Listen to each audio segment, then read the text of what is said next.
오늘 시간 함께 보실 말씀은 에스라서입니다. 구약성경 에스라서 3장 8절로 13절까지 있는 말씀을 보길 원합니다. 구약성경 714페이지에 있습니다. 스라는 단어가 쓰여있는 곳을 찾으시면 됩니다. 에스라 3장 8절로 13절까지 있는 말씀입니다. 구약성경 714페이지에 있습니다. 함께 교독합니다. 제가 먼저 읽습니다. 예루살렘에 있는 하나님의 성전에 이른 지 2년 둘째 달에 스알델의 아들 스룹바벨과 요사닥의 아들 예수아와 다른 형제 제사장들과 레위 사람들과 물을 서로 덮여갔다가 예루살렘에 돌아온 자들이 공사를 시작하고 20세 이상의 레위 사람들을 세워 하나님 여호와의 성전 공사를 감독하게 하매 이에 요사와 그의 아들들과 그의 형제들과 감미엘과 그의 아들들과 유다 자손과 헤나다 자손과 그의 형제 레위 사람들이 일제히 일어나 하나님의 성전 일꾼들을 감독하니라. 건축자가 여호와의 성전 기초를 놓을 때에 제사장들은 예복을 입고 나팔을 들고 아삽 자손 레위 사람들은 재금을 들고 서서 이스라엘 왕 다윗의 규례대로 여호와를 찬송하되 찬양으로 화답하며 여호와께 감사하여 이르되 주는 지극히 선하심으로 그의 인자하심이 이스라엘에게 영원하시도다 하니 모든 백성이 여호와의 성전 조정한 노임을 보고 여호와를 찬송하며 큰 소리로 즐거이 부르며 제사장들과 레위 사람들과 나이 많은 족장들은 첫 성전을 보았으므로 이제 이 성전 기초가 놓임을 보고 대성통곡하였으나 여러 사람은 기쁨으로 크게 함성을 지르니 백성이 크게 외치는 소리가 멀리 들리므로 즐거이 부르는 소리와 통곡하는 소리를 백성들이 분간하지 못하였더라. 아멘. 잠시 기도합니다. 아버지 하나님 감사합니다. 오늘 주신 말씀을 기대하며 주님을 바라봅니다. 주여 역사하여 주옵시고 함께하여 주시고 말미암아 하나님의 말씀이 말씀되게 증거되게 하시고 그 말씀을 깨닫는 은혜가 있게 하시고 결단하는 은혜가 있게 하여 주옵소서. 감사드리며 예수님의 이름으로 간절히 기도드립니다. 아멘. 점심 식사 맛있게 하셨습니까? 이제 설 명절이라 맛있는 준비 많이 하셨을 텐데 교회에서 말하는 것이 얼마나 좀 빈약하지 않겠습니까? 오늘도 함께 식사하시고 또 함께 나누는 은혜를 주신 것 참 감사합니다. 여러분들 우리 한강을 건너가게 되면 상암동이 나옵니다. 거기에 보면 월드컵 경기장이 나오죠. 그 옆에 산 같은데 산 같지 않은 그 동산들이 있습니다. 하늘공원이라는 곳이 있습니다. 근데 이 하늘공원을 이렇게 보게 되면 많은 가족들과 사람들이 와서 쉼도 얻고 또 경치를 보면서 즐거운 시간을 보내는 것을 우리가 종종 보게 됩니다. 혹시 이 가운데 혹시 거기 갔다 오신 분들 계시나요? 하늘공원이 어떤지는 다 아실 것입니다. 참 아름답지요. 참 넓은 들에 정말 아름다운 것들이 참 많이 자라는 것을 보게 됩니다. 근데 여러분 그 공간이 1992년 전에는 그런 공간이 아니었음을 우리는 잘 알고 있지요. 여러분 다른 말로 우리가 지금은 하늘공원이라고 얘기하지만 원래 그 지역은 난지도였습니다. 다시 말씀드리면 그 지역은 쓰레기 더미들을 쌓아놓는 곳이었습니다. 메탄가스가 나기 시작했고 악취가 났고 비가 오면 그 빗물로 인해서 그 주변이 오염되어지고 굉장히 좀 안 좋은 부분이 있었습니다. 무려 쓰레기 높이만 100m 이상이 쌓였다고 하지요. 그런 곳에서 이제 악취가 심하니까 정부에서는 이런 대책을 세웁니다. 이 환경적인 문제가 심각하니까 이 난지도를 어떤 매립 정책을 펴가지고 어떤 생태를 한번 복원시켜보자라는 정책을 세웁니다. 근데 여러분 그렇지 그 정책을 세웠지만 제대로 되지가 못했지요. 그렇게 놀랍게 자꾸 그게 안 좋은 일이 벌어지게 되다 보니까 근데 이상하게도 어느 날 여러분 그 난지도에 쓰레기 더미에 개망초라는 꽃이 피기 시작했습니다. 여러분 이 개망초라는 꽃이 어떤 때 나는 꽃이냐면 북아메리카에서 원산지가 이 개망초라는 꽃입니다. 근데 이 이름이 왜 개망초냐면 1910년 우리나라가 일본에 합병되면서 사실 솔직히 말하면 망하지 않습니까? 그때 들어온 꽃이라고 해서 망국초라고도 불렀습니다. 우리 연세가 있으신 분들은 좀 그 부분을 좀 들어본 적이 기억이 나실 겁니다. 그렇게 망국초라고 부르기도 하는 이 꽃. 근데 여러분 이 꽃이 얼마나 생명력과 번성력이 뛰어나냐면 한번 농사 짓는 곳에 그 꽃이 하나만 피게 되면 확산적으로 말미암아 그 해의 농사를 완전히 망친다는 얘기가 있어서 개망초라고 이름이 줄렸다고 합니다. 근데 여러분, 이 쓸모없는 꽃 같이 보였지만 이 꽃이 이 그 쓰레기 더미 난주대에 피기 시작하면서 생명력이 살아나기 시작한 것이에요. 그래서 2013년도에 보니까 자그만치 재조사를 하게 되는데 정말 이곳은 정말 해결할 수 없다라고 판단했던 그때에 그것이 피면서 자그만치 10여 년이 지난 2013년에 자그만치 그 지역에 조사해보니까 1000여 종의 동식물들이 살게 되었다라고 하고 있습니다. 그러니까 여러분, 난지도가 지금의 서울의 꿈의 공원이 되기 시작한 것이었죠. 회복과 거기 복원이 불가능하던 땅에 하나님이 거기에 회복의 은혜를 주시고 시작했다는 것입니다. 사람이 아무리 노력했지만 되지 않은 그때에 하나님이 거기에 꽃을 피게 하셨고 나무를 자라게 하셨고 새들이 와서 회복하게 하셨음으로 말미암아 지금의 아름다운 공원을 만들어 주셨지요. 여러분, 회복은 하나님이 하시는 것입니다. 사람이 아무리 능력이 있고 기술이 발달할지라도 한계가 있어요. 근데 여러분, 하나님은 회복이 불가능하다는 그 판단에서 그 땅에 회복의 은혜를 주셨다는 것입니다. 제가 오늘 이 서두를 이렇게 시작하냐면 우리 삶 가운데도 또 우리 이 나라 민족에도 회복의 은혜가 하나님께 있다는 것을 말씀을 드리고 싶은 거예요. 오늘 본문 말씀을 보실까요? 이스라엘 백성들에게는 회복의 기미가 보이지 않았습니다. 하나님을 버림으로 말미암아서 그 블레셋과 또 바벨론에 의해서 이 나라가 망하지 않습니까? 그래서 이스라엘 백성들이 포로로 끌려가게 됩니다. 그래서 전에 이스라엘 백성들은 포로로 잡히는 순간부터 이 땅은 이제 회복될 수 없겠구나라는 판단이 들게 되었겠지요. 그러고 절망적인 순간이 계속해서 한 해, 두 해 지나가다 보다가 어느 날 하나님께서 약속하신 그때가 되시니까 회복의 은혜를 주셨습니다. 기적이 찾아오는 거예요. 그래서 여러분, 고레스 왕 때, 바벨론 왕 고레스 왕 때 이 이스라엘 백성들을 고국으로 보내겠다라는 칙령을 내립니다. 그리고 너희는 네 나라로 돌아가서 성전을 지어도 된다라고 이제 그게 선포를 합니다. 그뿐만 아니라 너희가 성전을 지을 때에 너희가 재료가 없고 힘이 들면 내가 끝까지 지원해주겠다라고 말하는 고레스의 명령이 떨어지게 됩니다. 여러분, 이 꿈 같은 얘기가 지금 이루어지게 된 거예요. 근데 여러분이 가만히 보세요. 이스라엘 백성들이 포로 생활을 열심히 잘했기 때문에 이렇게 선물 받은 건가요? 아니에요. 하나님의 때에 하나님이 그렇게 행하신 것입니다. 하나님이 그 일을 시작하신 거예요. 그런 가운데 이스라엘 백성들이 하나님을 바라보게 되지요. 그러니까 여러분, 이스라엘 백성들이 폐허 불모지로 올 때 막막했습니다. 왜냐하면 여러분, 폐허가 된 나라에 들어서 무슨 제대로 된 무엇이 있겠습니까? 막막했지요. 근데 그럼에도 불구하고 하나님은 우리에게 기회를 주셨다라는 마음을 갖기 시작하게 됩니다. 그래서 하나님의 이 계획 속에 우리가 어떻게 기쁨으로 동참해야 될까라는 그런 숙제가 그들 마음에 크게 자리 잡기 시작하게 됩니다. 그래서 그들은 이렇게 큰 숙제를 위해서 하나님 앞에 기도하며 하나님께 매달리는 모습을 보게 되지요. 여러분, 우리가 이 땅을 살면서 내 마음이 회복될 수 있을까? 내 가정이 회복될 수 있을까? 이 상황이 지금 회복될 수 있을까? 이 나라가 회복될 수 있을까? 열방이 다시 회복의 자리로 나올 수 있을까? 우리는 삶을 적망할 때가 참 많이 있습니다. 뉴스를 보거나 상황을 볼 때마다 정말 회복이라는 단어는 이제 우리 상황에서는 사라진 것 같은 느낌을 받을 때가 참 많이 있어요. 근데 여러분, 그것이 내 능력으로, 나라의 어떤 능력으로, 힘이나 권력으로 할 수 없다는 것을 깨닫는 순간마다 우리는 좌절할 수밖에 없는 것이죠. 특별히 여러분, 이 코로나가 처음 발생했을 때, 백신이 나왔을 때 이것은 곧 이길 수 있다는 판단이 들었지만 또 다른 변이가 나오니까 사람들이 계속해서 절망하게 됩니다. 이것을 이길 수 있을까? 그런 상황이 계속 벌어지게 되는 것이죠. 회복의 능력이 우리에게 있는 것 같이 보였는데, 회복의 능력이 어떤 기술에 있는 것 같이 보였는데 그렇지 않다는 것을 우리가 깨닫게 되는 거예요. 그럴 때마다 우리가 드는 감정이 무엇일까요? 절망이라는 감정이 들 때가 있습니다. 그래서 여러분, 하나님께서는 이 절망하는 우리의 자리에 회복의 은혜를 심으신다는 거예요.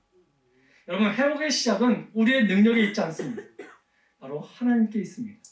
그래서 그 하나님을 믿음으로 나아간 자에게는 회복의 놀라운 역사가 이루어지게 되는 것이지요. 사랑하는 성도 여러분, 만약에 우리 하나님께서 우리의 삶의 회복의 은혜를 삼으시고 우리를 아버지 우리에게 구원을 베풀어 주셨다면, 그리고 우리에게 또 다른 하나님의 그 비전과 소망을 우리 주셨다면 그 하나님의 그 소망의 계획 속에 우리는 어떠한 자세로 살아가야 될까? 한번 우리의 본문을 통해 한번 살펴보고 싶은 거예요. 절망이라는 단어가 더 크게 들리는 이 순간에 우리는 하나님께서 역사하실 그 회복의 은혜와 소망의 은혜를 다시 한번 바라보면서 그것이 반드시 하나님께서 하실 거라는 것을 믿음으로 말미암아 우리가 나가면서 그 하나님의 그 계획하심 속에 나는 그러면 이 시간 이때에 어떻게 살아가야 되는 건가 라는 것을 한번 살펴보고 싶은 거예요. 여러분, 하나님이 회복의 역사를 반드시 이루십니다. 믿으십니까? 이 땅을 다시 고칠 줄 믿습니다. 여러분들 그 믿음으로 나가시길 소망합니다. 그리고 여러분의 삶과 여러분의 가정과 여러분의 가족들과 자녀들에게 하나님이 놀라운 회복의 구원의 역사를 이루실 줄 믿습니다. 근데 여러분 그 일들을 우리가 바라보면서 기대할 때에 그러면 그것을 바라보는 나는 어떻게 살아가야 되냐라는 것이죠. 그 삶을 통해서 어떻게 살아가야 되냐를 첫 번째 말씀드린 것은 바로 이것입니다. 나는 그것을 바라보는 방관자가 아니라 나는 하나님의 그 계획하심을 이루는 동역자임을 여러분이 인식하며 살아야 한다는 것입니다. 우리는 동역자예요, 여러분. 하나님은 우리를 그렇게 삼으셨습니다. 하나님의 비전이 나의 비전이 되어야 되고 하나님의 꿈이 나의 꿈이 되어야 한다는 것을 말씀드립니다. 왜 그렇게 되어야 될까요? 나는 하나님과 동역자이기 때문에 그렇습니다. 이스라엘 백성들은 하나님의 계획하심을 자기 일로 받아들이기 시작했습니다. 비록 보여지는 상상은 황무지고 정말 하나라도 제대로 된 집도 없지만 그럼에도 불구하고 이스라엘 백성들은 하나님이 이렇게 구원의 은혜를 주셨으니 이제 우리가 무엇을 해야 될까? 그 숙제를 가지고 하나님 앞에 몸부림치며 하나님 앞에 나아가는 것을 보게 됩니다. 여러분, 하나님은 당신의 그 놀라운 역사를 함께 꿈꾸는 자에게 하나님은 은혜를 베푸십니다. 우리 예담교회는 그 꿈을 가지고 있다고 좀 믿습니다. 그래서 주의 이름을 부르는 것에 소홀히 하지 않냐고 한 번도 주저하지 않습니다. 왠지 아십니까? 하나님은 이곳에 꿈을 두고 계시기 때문에 그렇습니다. 우리를 왜 불러주셨을까요? 우리를 왜 하나님께서 자녀 삼아주셨을까요? 단지 우리가 이 땅에 잘 먹고 잘 살기를 원하셨을까요? 그렇지 않습니다. 하나님은 우리를 부르신 뜻이 있고 우리에 향한 꿈이 있습니다. 그건 나이와 상관이 없습니다. 형편과 처지도 상관이 없습니다. 그 꿈을 함께 공유하고 나갈 때에 하나님은 그 꿈을 이루신 줄로 믿습니다. 그래서 우리는 주의 이름을 부르며 꿈을 꿔야 되는 것입니다. 단지 내가 내 능력으로 꿈을 꾸는 것은 그냥 내 꿈일 수가 있지만 하나님의 이름을 부르며 같이 꿈을 꾸는 것은 하나님의 꿈이 내 꿈이 되고 내 꿈이 하나님의 꿈이 되는 것이기 때문에 그렇습니다. 이스라엘 백성들이 이 고국으로 돌아왔습니다. 돌아와서 가장 먼저 필요했던 것이 무엇이었을까요? 그들에게 필요했던 것은 더위와 추위와 비바람을 막을 집 아니었겠습니까? 근데 여러분, 이스라엘 백성들은 그 삶의 우선순위를 거기에 두지 않았습니다. 비록 처음에 몇 달간은 그 일들을 행했지만 그때 따지고 살펴보니까 그것이 자신들의 우선순위가 아니었음을 깨닫게 되는 것이죠. 그러면서 그들이 무엇을 했냐면 모이면서 하나님의 성전을 회복하자라는 그 뜻으로 모이기 시작합니다. 그리고 그 회복을 위해서 예배 드리는데 그들은 시간을 투자하게 됩니다.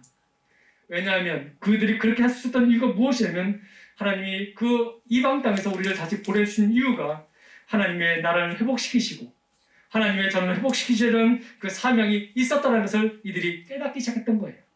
그래서 자신들이 처음에 왔을 때 자신의 삶을 돌아보려 했지만 그것이 아니었음을 다시 한번 깨닫고 다시 하나님의 영광을 위하여 모이기 힘쓰기 시작했다는 것입니다. 그래서 여러분, 하나님의 놀라운 역사를 그들은 경험하게 되지요. 여러분, 하나님의 성전을 회복시키는 일은 하나님이 스스로 하실 수도 있지만 하나님의 백성을 통해서 이루시는 놀라운 하나님의 은혜라는 것을 우리는 잘 알고 있습니다. 그렇다면 여러분, 이 시대를 바라보면서 이 무너진 이 시대를 바라보면서 우리는 무엇을 생각해야 될까요? 여러분, 이스라엘 백성들이 처음에 왔을 때는 자신의 먹는 것, 자신이 거주할 것을 생각했다가 깨닫고 하나님의 성전을 회복시키는 놀라운 일을 벌였던 것처럼 이 시대를 보면서 우리는 무엇을 해야 되냐면 우리의 먹을 것, 우리 자신들이 가야 될 것, 그것을 생각할 것이 아니라 오늘 이들의 모습을 보면서 내가 해야 될 모습이 분명히 드러나고 있습니다. 그것은 바로 하나님의 나라가 회복될 수 있도록 기도하는 것과 예배하는 것이라고 말씀드릴 수가 있습니다. 우리를 부르시고 우리를 세우신 그 자리에서 하나님의 영광이 드러날 수 있도록 내가 먼저 예배 자리에 엎드리며 그 하나님의 뜻이 내 꿈이 될 수 있도록 기도하는 모습이 우리에게 있어야 된다는 것을 말씀을 드립니다. 그럴 때 하나님의 놀라운 회복의 역사가 있게 될 줄 믿습니다. 여러분, 하나님의 일이 여러분의 일입니까? 아멘. 내 일이 돼서는 아니 되는 것입니다. 하나님의 그 꿈과 계획과 그 비전과 일들이 나의 정욕을 채우고 나의 육신의 그 안위를 채우는 일이 되어서는 안 되는 것입니다. 하나님의 기쁨이 되어야 되고 하나님의 영광이 되어져야 하는 것이지요. 하나님의 일은 하나님의 일이고 내일은 내일이라고 생각하는 순간 우리는 무너질 수밖에 없는 것입니다. 하나님의 비전과 하나님의 계획이 나의 비전이 되고 하나님의 계획하심을 받아들이기 시작할 때에 우리 삶의 모든 자세와 태도가 달라지기 시작하는 것입니다. 여러분, 종교개혁이 일어난 것을 여러분 잘 알고 계실 것입니다. 중세에 종교개혁이 일어났습니다. 그때 가장 중요한 영향력을 미친 사상이 있었습니다. 사상. 그것은 바로 만인 제사상 사상과 또 직업관의 사상이 완전히 달라지게 됩니다. 당시에 여러분, 그때 사람들에게 직업관은 거룩한 일과 또 세속적인 일로 구별되어 살아갔습니다. 그래서 거룩한 일을 하지만 그게 세속적인 일을 하지 말아라고 이게 직업관을 분명히 나눴습니다. 그런데 여러분, 하나님의 말씀이 들어가기 시작하니까 어떤 일이 벌어지냐면 사람들 사고에 인생의 기준이 변화되는 바람이 불기 시작했습니다. 비록 천한 일을 할지라도 그것이 하나님이 나에게 주신 사명의 일이라고 생각하고 믿음으로 꿋꿋하게 그 일을 행한다면 이것은 하나님의 일이라는 사고가 들어가기 시작했습니다. 삶이 변화지기 시작한 것이죠. 확신과 동기가 달라지기 시작했습니다. 그리고 아무리 거룩한 일을 할지라도 자기의 유익을 위해서 그 일을 하게 되면 그것은 세속적인 일이라고 거룩한 일이 아님을 받아들이기 시작했던 것이에요. 직업관이 달라지기 시작했습니다. 여러분, 우리가 일상생활에 왜 이런 상황에 접히게 되냐면 여러분, 우리 삶 가운데 날마다 나의 유익을 위해서 살 때가 참 많이 있다는 것입니다. 내가 주의를 하면서도 내가 불평하는 이유가 무엇입니까? 나의 유익이 없기 때문에 그런 거예요. 여러분, 일상이 단순히 일상 같아 보여도 이 일들이 하나님 내게 맡긴 일이라고 생각한다면 여러분, 그것은 하나님의 일인 거예요. 남들이 쓰레기를 줍지 않고 그것을 내가 보게 하셨고 내가 죽게 한다면 단지 나는 쓰레기 줍는 사람이 아니라 하나님의 나라를 깨끗게 하는 자라고 생각할 수 있는 거죠. 여러분, 말씀이 우리를 그렇게 만든다는 것입니다. 근데 우리는 자꾸 그것을 터부시하는 경우가 있습니다. 여러분, 교회에서 일할 때도 마찬가지입니다. 우리는 사람들 앞에 보여주는 일, 또 칭찬받는 일, 어떤 큰 일만 생각할 때가 참 많이 있습니다. 화장실을 청소하고 남들이 하지 않는 그런 섬김과 봉사일을 하는 것, 그런 뭐 아무나 하는 것이 뭐 그건 좀 저질스러운 일은 누구나 할 수 있는 것이 이렇게 판단할 때가 참 많이 있습니다. 근데 그렇지 않습니다. 하나님의 말씀이 하나님의 회복의 은혜가 있게 되게 되면 어떤 일이 벌어진 줄 아십니까? 이 모든 것이 하나님의 거룩한 일에 동참하는 동역자라는 것을 우리에게 말씀하고 있는 것이죠. 여러분, 여기 중세시대에 이런 일이 있었습니다. 어떤 사람이 교회를 짓고 있는 과정 속에 그 일꾼들 세 사람에게 이런 질문을 합니다. 당신은 지금 무엇을 하고 있습니까? 라고 한 질문을 하는데 첫 번째 사람은 이렇게 말합니다. 돈 벌고 있습니다. 라고 말합니다. 교회를 짓고 있으면서도 대답이 이것이었습니다. 돈 벌고 있습니다. 두 번째 사람은 이렇게 대답합니다. 교회를 건축하고 있지요. 근데 세 번째 사람은 이렇게 말합니다. 하나님의 집을 짓고 있습니다. 같은 일을 하고 있습니다. 물론 다 틀린 말은 아닙니다. 상황은 맞지요. 근데 세 번째 사람만큼은 자신의 사명이 무엇인지를 알고 있던 사람이었어요. 비록 돈을 받고 일을 하고 있지만, 건축을 하고 있지만, 그는 그 건축하는 일과 돈 받는 일이 중요한 것이 아니라 지금 내가 하는 이 일들이 하나님의 집을 짓고 있다는 그 사명감이 있었다는 사람이었다는 것이죠. 여러분 삶 가운데 이제 명절을 맞이해서 가족들을 위해서 이제 밥도 지을 것이고 또 청소도 할 것이고 여러 가지 일들을 할 것입니다. 근데 여러분, 평소에 하던 일일 수 있지만 평범한 하루일 수 있지만 그럼에도 불구하고 그것이 하나님이 나에게 주신 사명의 일임을 생각한다면 우리는 그 일들을 기쁘게 할 수 있을 것입니다. 내가 나 혼자 믿는 사람이라고 생각한다 할지라도 거기에 가서 그 일들을 행할 때에 내가 왜 이 일을 해야 되지? 불평할 것이 아니라 하나님이 이 사람들을 통해서 내가 이렇게 섬길 때에 하나님이 영광을 받으시겠구나라는 그런 모습을 보이는 일이라고 생각한다면 우리는 그 일들을 기쁘게 할 수 있다는 것입니다. 남들이 하지 않는 그 일들, 평범해 보는 그 일들, 지저분한 그 일들을 그래도 하나님께서 나에게 주신 사명의 일이라고 생각한다면, 그리고 묵묵히 그것을 감당한다면 하나님은 그 일들을 귀하게 보신다는 것을 말씀하고 있는 거예요.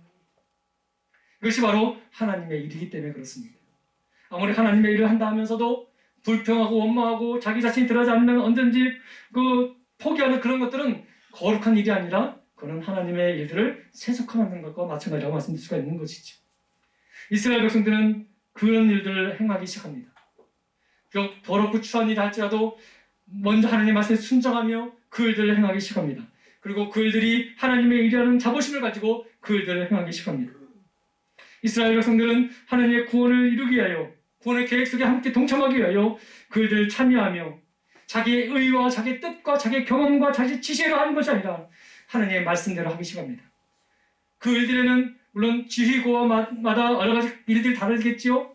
어떤 사람들은 큰 어떤 건축에 대한 그 제도를 확실하는 그런 일도 했을 것이고, 어떤 사람은 뭐를 만드는 일도 했을 것이고, 어떤 사람들은 땅에 주어진 그 일들을 감당할 수 있도록 어떤 쓰레기를 줍는 일도 했을 것입니다. 근데 그 모든 일이 하나님의 말씀 따라 행했던 일이었다는 것입니다. 그것은 하나님의 일이기 때문에 그런 겁니다. 여러분, 성전의 기초를 놓을 때 이스라엘 백성들은 어떻게 했는 줄 아십니까? 자기 뜻대로 자기 좋은 대로 하지 않냐고 다윗의 규례대로 하나님을 찬양하기 시작하면서 하나님의 뜻이 있는 곳에 그 일들을 행하는 것을 보게 됩니다. 여러분, 하나님의 말씀에 순종하고 하나님의 뜻에 따라 살아가면서 나의 모든 것을 하나님께 맡기고 나가니까 하나님이 그들을 통해서 놀라운 하나님의 역사를 이루는 것을 우리에게 보여주고 있습니다. 여러분, 회복은 나의 능력이 있을 때 이루어지는 것이 아니라 하나님을 의지할 때 이루어지는 것입니다. 그래서 우리는 하나님의 말씀을 가까이 할 이유가 거기 있다는 말씀 드릴 수가 있는 것이죠. 기적은 하나님 말씀 안에 있습니다. 왜냐하면 하나님의 말씀은 생명력이 있기 때문에 그렇습니다. 그래서 놀라운 하나님의 은혜 가운데 삶이 변하기를 원하신다면, 그리고 그 삶 가운데 하나님의 영광을 받기를 원하신다면 하나님의 말씀을 붙잡고 그 말씀이 어떻게 이 나를 이끄시는지를 보시기 바랍니다. 그리고 그 말씀대로 순종하며 살아가는 저와 여러분들에게 소망합니다. 예배를 드리는 것, 성전을 회복시키는 것, 기분과 감정과 환경과 여건대로 해서는 안 되는 것이고, 오직 하나님의 말씀대로 규례대로 해야 될 때 진정한 회복의 원칙이 이스라엘에게 임하게 되는 것을 오늘 말씀 통해서 우리에게 보여주고 있습니다. 그래서 여러분, 성전 터를 닦을 때에도 그냥 아무렇게 닦지 않았어요. 하나님의 언약이 머물러 있는 터를 선택합니다. 그래서 성전 기초를 놓을 때에 그냥 좋다라고 하는 자기들 기뻐하는 환호를 든 것이 아니라 제사장들은 예복을 입고 나팔을 불었습니다. 이 말은 무슨 말이냐면 그들은 예배 준비가 되었다는 것입니다. 그리고 아삽의 자손 레위 사람들은 재금을 들었다고 합니다. 하나님을 찬양하는 도구입니다. 그리고 하나님의 말씀대로 또 다윗이 그 정한 규례대로 하나님을 찬양하며 감사하는 모습을 우리에게 보여주고 있음을 보게 됩니다. 하나님의 말씀대로 따라갈 때의 성전 회복의 역사가 써내려간 것을 우리에게 지금 보여주고 있는 것입니다. 여러분, 종교개혁 가운데 5대 강령이 있는데 핵심 내용이 있는데 그 중에 하나가 오직 말씀으로 라는 말이 있습니다. 다시 말해서 그 말을 오직 성경으로 라는 말이 되는데 솔라 스크립추라라는 단어로 쓰여져 있습니다. 이 주제가 굉장히 중요한 주제입니다. 왜냐하면 하나님의 말씀으로만 삶을 다시 세워나갈 수 있고, 하나님의 말씀으로만 다시 교회가 세워질 수가 있으며, 하나님의 말씀으로만이 다시 성도와 나라가 회복될 수 있다는 것을 믿음으로 고백하는 이 강령이 바로 오직 성령으로 라는 말이 있습니다. 종교개혁은 그런 가운데 세워지게 됩니다. 이 말을 다시 한번 말씀드리면, 회복은 내 안에 하나님의 말씀이 들어올 때부터 시작된다는 것을 말씀하고 있는 거예요. 너희가 진정 삶에서 회복되길 원하냐고 우리가 묻는다면 우리는 이렇게 말씀드릴 수가 있습니다. 네, 회복되길 원합니다. 근데 그 회복은 나에게 있지 않고 여러분에게 있지 않냐고 바로 하나님께 있습니다라는 고백으로 시작된다는 것을 말씀을 드리는 겁니다. 따라합시다. 회복의 원칙은 말씀이 내 안에 들어올 때부터다. 아멘, 여러분. 그렇습니다. 그래서 진짜 우리가 회복되길 원한다면 말씀을 쫓아가는 삶을 살아가야 된다는 것을 말씀드립니다. 교회가 비록 어렵고 힘들다 할지라도 거기 안에 하나님의 말씀이 선포되어지고 그 말씀을 따르는 백성들이 있다면 회복의 역사와 부흥의 역사가 이루어지게 될 줄 믿습니다. 하나님은 그렇게 일하십니다. 하나님은 말씀을 따라 사는 인생들을 통해서 하나님의 놀라운 역사를 이루십니다. 그래서 여러분, 시편 119편 105절에 이런 말씀 있지 않습니까? 주의 말씀은 내 발의 등이요 내 길의 빛이니이다. 여러분, 그렇기 때문에 여러분, 이 시편의 기자의 고백이 그냥 나온 고백이겠습니까? 그게 삶을 통해서, 경험을 통해서 그 엑기스가 나온 고백 아니겠습니까? 그렇기 때문에 여러분, 말씀을 따라 인생을 살아가서 내려갈 때 정말 우리가 놀라운 하나님의 회복의 역사를 우리는 경험하게 될 것입니다. 그래서 여러분, 우리는 말씀을 접해야 됩니다. 말씀을 묵상해야 됩니다. 말씀을 따라 살아가야 될 결단을 해야 됩니다. 그럴 때에 여러분, 우리 자신의 삶 속에서 하나님의 놀라운 기적의 회복의 은혜가 있게 될 줄 믿습니다. 비록 상황이 어렵습니다. 코로나라는 상황 속에서 날마다 많은 힘겨운 목소리가 들립니다. 그러나 여러분, 지금은 우리가 인내하고 하나님의 말씀을 붙들 때라고 생각이 듭니다. 그 말씀을 붙잡고 살아가게 되면 반드시 하나님의 때가 올 것이고 하나님 반드시 이루실 줄 믿습니다. 그리고 우리가 참된 회복의 기쁨을 우리가 누리게 될 줄도 믿습니다. 그렇기 때문에 오늘 이 본문 말씀은 굉장히 우리에게 주시는 의미가 크다고 말씀드릴 수가 있는 거예요. 뿐만 아니라 여러분 이스라엘 백성들은 말씀에 순종하면서 동시에 뭐까지 같이 했냐면 감사도 같이 했다는 것입니다. 이 말씀의 순종과 감사는 함께 동행할 수밖에 없는 것들이죠. 이들은 단지 외형적인 성전만 지은 것이 아니었습니다. 그 성전을 지으면서 그들의 삶 속에는 또 다른 성전이 지어졌는데 그것이 바로 감사의 성전이었습니다. 그러면서 그들은 이렇게 말합니다. 하나님 감사합니다. 모든 것이 하나님의 은혜입니다. 라고 고백하는 것이었죠. 그들은 여러분 은혜 가운데 자신의 모든 것이 주어진 삶 속에서 감사로 응답하는 모습을 보이기 시작합니다. 여러분이 정말 무엇을 가지고 있습니까? 여러분이 지금 무엇의 능력을 여러분 보여주고 있습니까? 그것이 여러분의 능력이었습니까? 여러분의 노력을 가진 거라고 생각하십니까? 절대로 그렇게 생각하시면 아니 됩니다. 여러분 하나님의 은혜 없이면 우리는 한순간도 설 수 없는 인생임을 여러분 보시기 바랍니다. 그렇기 때문에 여러분 우리 앞에 있는 모든 것은 우리가 하나님 앞에 답할 수 있는 모든 답은 이것입니다. 하나님께 감사요 하나님의 은혜였다라고 고백할 수밖에 없는 인생이지요. 그래서 여러분 우리 11절 말씀을 보게 되면 이스라엘 백성들이 아직 황폐되는 것이 회복된 것이 아니었어요. 아니 성전이 지어진 것도 아니었고 그들의 상황이 넉넉히 되어 있는 것도 아니었어요. 그런데 여러분 그것을 깨달으니까 뭐라고 고백한 줄 아십니까? 11절만 함께 읽겠습니다. 함께 있습니다. 찬양으로 화답하며 여호와께 감사하여 이르되 주는 지극히 선하심으로 그의 인자하심이 이스라엘에 영원하시다 하니 모든 백성이 여호와의 성전 기초에 놓임을 보고 여호와를 찬송하며 그 큰 소리로 즐거이 부르며 라고 하고 있지 않습니까? 아직 나아진 것이 없었어요. 변한 것이 없었어요. 우리는 되어지면 감사하겠습니다. 이루어지면 은혜 돌리겠습니다 라고 하지만 이스라엘 백성들은 이미 하나님께서 회복시켜주는 것을 미리 바라보고 그것을 믿음으로 고백하면서 이미 그것이 이루어진 것을 보면서 감사를 하고 있다는 것입니다. 이것이 회복의 원칙인 거예요. 먼저 여러분 삶 가운데 어떤 회복이 필요하신지는 여러분과 하나님은 아실 것입니다만 오늘 이 원리는 동일하게 적용됩니다. 먼저 하나님의 말씀을 우리 마음에 받아들이기 시작해야 됩니다. 그리고 그 은혜가 이루어질 수 있도록 여러분 감사의 재단을 쌓으셔야 됩니다.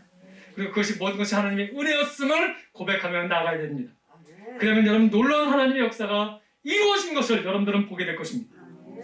여러분 전능하신 하나님 앞에서 우리 유한한 인간이 할 수 있는 답변이 무엇일까요?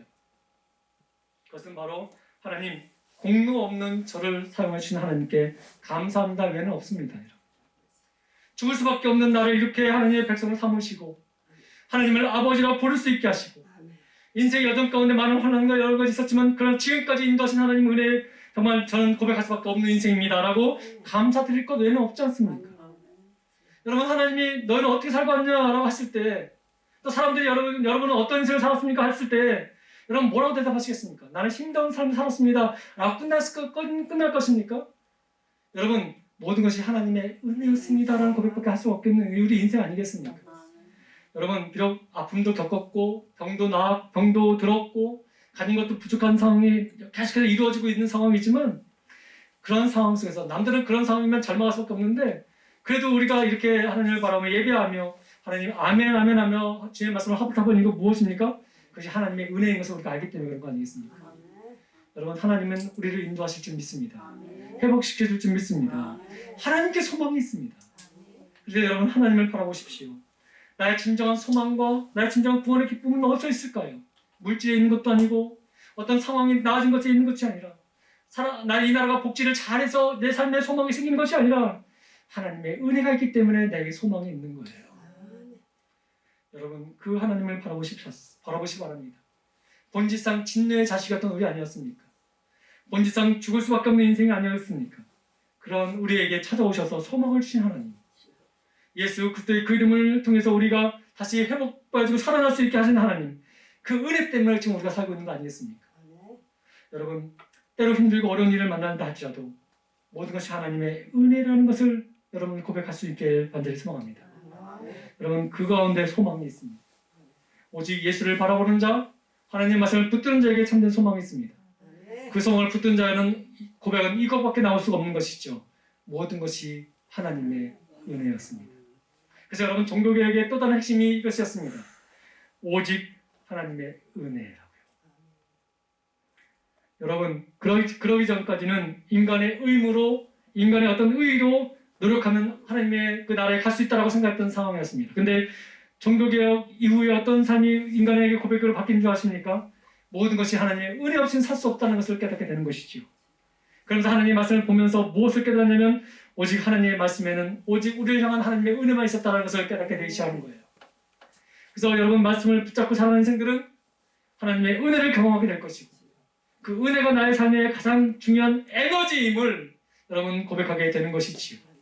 그래서 여러분 우리 C.S. 루이스라는 기독교 병준학과 학자가 있는데 그분에게 어떤 사람이 이런 질문을 했습니다. 기독교와 다른 종교가 무슨 차이가 있습니까? 다 의를 가리키고 다 좋은 것을 가리키는데 그렇다면 기독교와 다른 종교의 차이가 무엇입니까? 라는 이 질문에 이 C.S. 루이스라는 이 학자는 이렇게 말합니다. 기독교와 다른 종교와의 차이가 있다면 그것은 바로 은혜입니다. 은혜가 있다는 것이 기독교의 본질이기 때문에 그렇습니다. 구원의 은혜요, 생명의 은혜요, 회복의 은혜요, 모든 것이 하나님의 은혜요.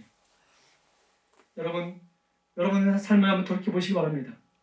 젊은 우리 청년도 있고 또 우리 연세 높으신 우리 어르신도 있지만 돌이켜보면 짧은 인생이든 긴 인생이든 돌이켜보면 모든 것이 하나님의 은혜 아닙니까?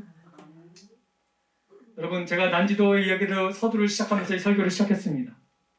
인간이 아무리 과학이 발달하고 문명이 발달하고 어떤 기술이 발달한다 할지라도 회복시키지 못한 일들이 너무도 많이 있지 않습니까? 네, 하나님께서는 회복시키셨습니다. 100m 이상 쌓여있는 쓰레기 더미, 악취가 풍기는 그런 더러운 폐수물이 쏟아지는 그곳에 그렇게 변해질 줄 누가 알았겠습니까? 난지도만 그렇게 될 수 있다고 생각하지 않습니다. 어쩌면 우리의 삶도 난지도 같이 풍기는 악취와 다름이 없는 삶을 살 수도 있을 거라고 저는 생각이 듭니다. 근데 여러분 그 일들을 회복시키는 능력이 우리에게는 없고 하나님께는 있습니다. 난지도를 변화시키신 하나님, 내 인생도 변화시키신 하나님이심을 저는 믿습니다. 우리 교회와 우리나라의 민족과 열방도 하나님으로부터의 모든 회복이 시작될 줄 전 믿습니다. 그렇기 때문에 여러분 그 은혜를 알고 있는 하나님의 백성들은 이렇게 외쳐야 됩니다. 하나님의 은혜라고, 하나님이 회복시키실 거라고, 나에게 소망은 하나님께 있다고 우리는 고백하는 인생으로 살아가야 한다고 말씀을 드립니다.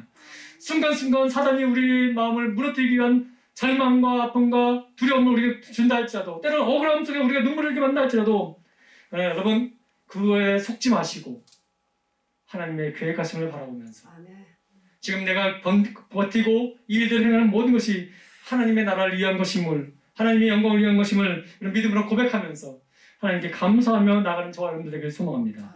이제 말씀을 정리합니다. 우리의 회복하시는 분, 우리를 회복시키시는 분은 하나님이시라고 우리가 고백했습니다. 그렇다면 우리는 어떻게 살아가야 될까요?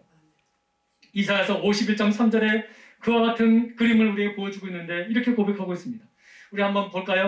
한 절만 보겠습니다. 함께 있습니다. 나 여호와가 시온의 모든 황폐한 곳을 위로하여 그 사막을 에덴 같게 그 광야를 여호와의 동산 같게 하였나니 그 가운데 기뻐함과 즐거움과 감사함과 창화하는 소리가 있으리라. 아멘. 창화한다라는 말은 무슨 말이냐면 찬양으로 화답한다는 뜻이에요. 여러분 누가 회복시키십니까? 모든 황폐한 것을 누가 위로하십니까? 나의 심령의 황폐함을 누가 위로하신다고 말씀하시는 것입니까? 하나님이 하신다는 거예요. 남편이, 아내가, 자식이, 어떤 물질이, 어떤 권력이 하는 것이 아니라 하나님이 모든 황폐함을 우리를 회복시키신다고 위로하신다고 말씀하고 있는 거예요. 사막을 누가 에덴 같게 만들 수 있습니까? 여러분 사막은 부족한 곳입니다. 근데 제가 지난주에 말씀드렸지만 에덴은 풍족함입니다. 기쁨이 넘치는 곳입니다. 그렇게 하실 수 있는 분이 누구라고 말씀하십니까? 하나님이라고 말씀하십니다. 그 광야 같은 곳을 동산으로 만드신 하나님 누구십니까? 우리 만군의 여호와 하나님이라고 말씀하고 있습니다.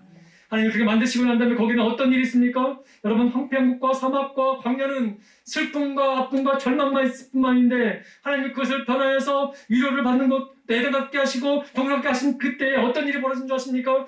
기뻐하고 즐거워하며 감사와 청하는 소리가 넘치게 했다고 말씀하고 있는 것입니다. 여러분의 가정이 그렇게 되길 원합니다. 우리의 심령이 그렇게 되길 원합니다. 여러분 난지도만 해결되는 놀라운 축복을 받은 거라고 생각하지 마십시오. 여러분 나도 내 가정도 내 사업도 내 나라도 이 열방의 모든 것도 다 하나님이 회복시켜 주시는 은혜가 있게 될 줄 믿습니다. 그것을 믿음으로 전진 나갑시다. 우리는 반드시 회복될 수 있습니다. 아니, 반드시 회복될 것입니다. 왜냐하면 하나님이 계시기 때문에 그렇습니다. 우리 하나님을 믿는 자들이 여기 모여있기 때문에 그렇습니다. 그 믿음으로 전진해 나가시기를 소망합니다. 여러분의 가정이 아직 구원의 완전한 은혜가 있지 못하다고 한다고 해서 절망하지 마십시오. 여러분 하나님을 선포하십시오. 하나님의 이름에 소망을 두고 살아가시기 바랍니다. 반드시 그 가정이 구원의 기쁨을 누리는 가정이 될 줄 믿사오고 여러분 사업정도 그렇게 될 줄 믿습니다. 하나님의 회복의 계획에 여러분 동참하시기 바랍니다. 기도로 동참하시고 말씀에 순종으로 동참하십시오. 그러면 놀라운 하나님의 기적의 역사를 여러분은 보게 될 것입니다. 함께 기도합니다. 참 좋으신 아버지 하나님 감사합니다. 모든 것이 정말로 하나님의 은혜입니다. 입술의 고백으로 끝나는 고백이 아니라 돌이켜봐도 어떻게 봐도 저렇게 봐도 모든 것이 하나님의 은혜일 수밖에 없는 것이라고 고백할 수밖에 없는 인생입니다. 하나님 영광을 받으소서. 하나님 뜻을 이루시옵소서. 하나님의 계획하심과 그 뜻이 이루실 때에 우리를 기억하사 함께 도구로 써 주옵소서. 이 세상이 너무도 많이 악해져 있고 무너져 있나이다. 형제가 형제를, 부모가 자녀를, 자녀가 부모를, 이웃과 이웃이, 민족과 민족과 열방과 열방이 하나님 서로 반목하고 서로 학대하고 서로 대적하고 있는 이때에 하나님의 부름받은 주의 백성들이 하나님의 소망의 씨앗을 심게 하여 주옵시며 다시 하나님의 영광을 바라보며 믿음으로 고백하며 모든 것이 하나님의 은혜를 기대하며 나아가는 우리 모두가 되게 하여 주옵소서.